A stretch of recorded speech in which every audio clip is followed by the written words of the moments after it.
دوست راضی ہو جائے, دوست خوش ہو جائے, بھائی بھائی کو دیتا ہے کہ اس کی رضا حاصل ہو جائے. مگر کملی والے مصطفیٰ کی زبان عطر سے نکلا ہے کہ موت ایک تحفہ ہے. تو تحفہ کیسا ہے؟ تو موت تو جدائیاں ڈال دیتی ہے, لیکن رسول اللہ کی زبان سے نکلا ہوا جملہ غلط نہیں ہو سکتا. موت دنیا کے رشتے یقیناً چھڑوا دیتی ہے, لیکن عاشقوں کو قبر میں کملی والے آقا سے ملا دیتی ہے. سلام نے فرمایا ہم کیا کرتے ہیں جب انسان فوت ہو جاتا ہے, روح کفن سے انسری سے نکل جاتی ہے, تو انہی کپڑوں میں جا کے قبر میں رکھتے ہیں. نہیں, ہم کیا کرتے ہیں, ہم سب سے پہلے غسل کرواتے ہیں. غسل کروانے کے بعد پھر کیا کرتے ہیں, پھر اس کو نیا لباس زیب تن کرواتے ہیں. اور لباس کی کس رنگ کا؟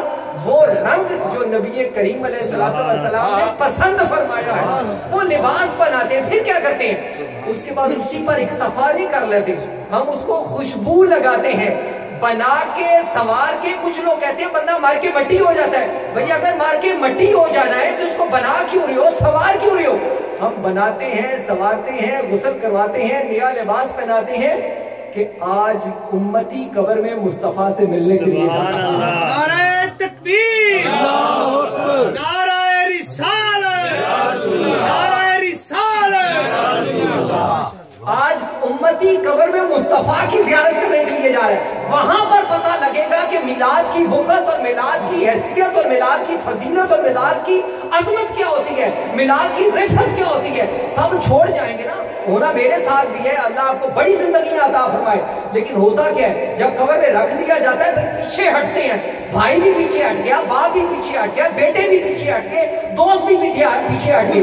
قبر میں انسان اکیلا لیٹا ہوتا ہے. رات بھی ہوتی ہے, رات تو اسی وقت ہو جاتی ہے جب انسان قبر میں لیٹتا ہے, قبر میں سلیں رکھ دی جاتی ہیں. اور وہاں پھر جن کے چہروں پہ حضور کا نام سن کے رونق آ جاتی ہے, وہاں حضور کی جلوہ گری ہوتی ہے. انسان گھبراتا ہے, قبر میں پہلی مرتبہ آیا ہے, نہ روشنی ہے, اندھیرا ہے, وحشت ہے, تاریکی ہے, وہاں گھبراتا ہے. وہاں رسول اللہ کی آمد ہوتی ہے اور حضور فرماتے ہیں کہ نہ گھبرا, تو زندگی میں مجھے نہیں بھولا تھا تو میں تو لجپال ہوں, میں تجھے کیسے بھول سکتا ہوں. میلاد کرتے کیوں ہیں؟ یہ دلوں میں رسول اللہ کی محبت کے جو روشنی ہے اس کو تیز کرتا ہے, اس کو بڑھا دیتا ہے. انسان جب قبر میں اترتا ہے تو 3 سوال. بات کا موضوع میرا آؤٹ سائڈ سے شروع ہو گیا, لیکن بہرحال میں اپنے موضوع پہ پھر آ رہا ہوں دوبارہ واپس.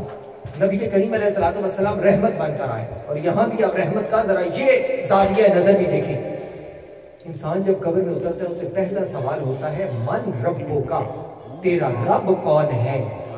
اب اس کے بعد ذرا غور کیجئے گا, وہ جواب دے یا نہ دے. پھر دوسرا سوال ہوتا ہے ما دینوں کا, تیرا دین کیا ہے. جواب دے یا نہ دے.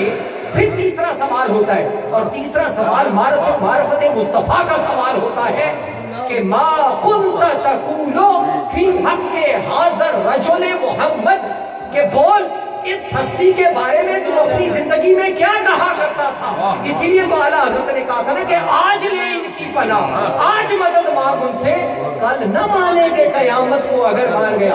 اچھا بھی کیا نقطہ پیدا ہو جاتا ہے, وہ کیا نقطہ ہے. بچے کی پاکستان میں 2 ہوتے ہیں, یہاں کا مجھے سسٹم نہیں پتا ایجوکیشن کا. سماہی کا امتحان ہوتا ہے بچے کا, اس کے بعد ششماہی کا امتحان ہوتا ہے. لیکن والدین اتنے مضطرب اور پریشان نہیں ہوتے, ان کو پتہ ہے کہ جو بھی ہے چلتا جائے گا. پھر 9 ماہی کا امتحان ہوتا ہے, لیکن 9 ماہی کے امتحان پر زیادہ توجہ والدین دینا شروع کر دیتے ہیں کہ پتہ ہے آگے آخری جو سب سے اہم ہے وہ سوال کون سا ہے. وہ سالانہ پیپر آ رہے ہیں. پہلا سوال ہوا, جواب دیا یا نہ دیا, بات گزر گئی. دوسرا سوال کیا, جواب دیا یا نہ دیا, بات گزر گئی. بات اصل ٹھہری کملی والے مصطفیٰ کی پہچان پہ. ان کے بارے میں کیا کہا کرتا تھا. چشتی صاحب قبلہ وہ بڑی وہ حضرت پیر میر علی شاہ صاحب رحمۃ اللہ تعالیٰ نے, جن کی پوری زندگی میرے دائنی جانب قبلہ چشتی صاحب بیٹھے ہیں, اس لیے چلیں ان کو بھی خوش کرتے ہوئے چلے جائیں. نقیبی سلسلہ چشتیہ سلسلے کی ایک شاخر ہے, فیضان خدمت سے یار ہے سارا, جن کی زندگیاں کملی والے مصطفیٰ کی نعت لکھنے اور پڑھنے میں گزرتی ہیں. حضرت پیر میر علی شاہ صاحب رحمۃ اللہ تعالیٰ کی پوری زندگی نعت لکھتے اور پڑھتے گزر گئی. بڑی خوبصورت نعت آپ کی پڑھی جا رہی تھی, وہی چیزیں ذہن پہ دستک دے رہی ہیں نا.